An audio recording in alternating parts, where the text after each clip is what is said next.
Il existe de régimes politiques dans lesquels le pouvoir est détenu par une personne ou par un groupe de personnes qui l'exercent sans contrôle, de façon autoritaire.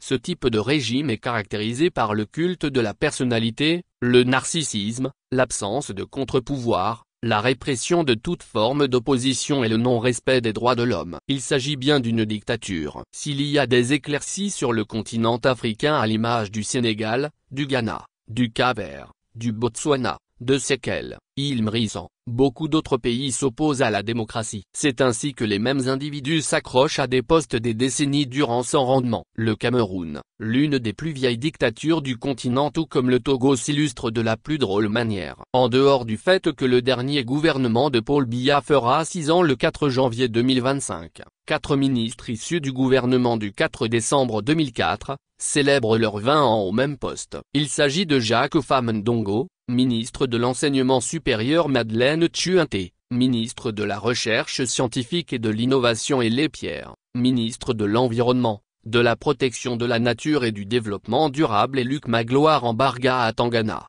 ministre du Commerce.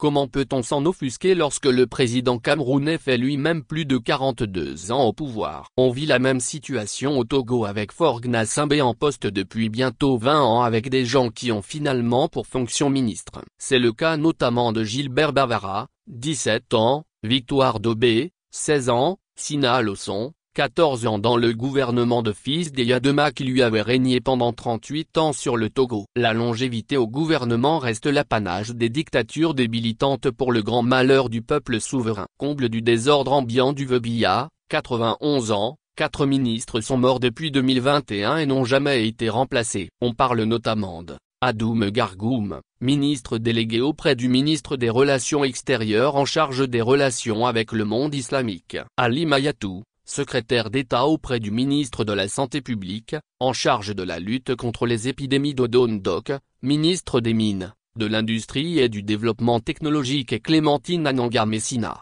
ministre délégué auprès du ministre de l'Agriculture et du Développement rural. Au Togo, les préfets du Golfe Atabud Zinifa décédé depuis le 4 août 2023, et Dago Nive Awato Dabalor fait ministre depuis le 8 septembre 2023 n'ont jamais été remplacés. Il en est de même de l'ambassadeur du Togo en France Calixte Majliba. Certains postes disparaissent parfois avec les préposés, preuve manifeste de la gouvernance en mode automatique qui caractérise les dictatures archaïques du continent.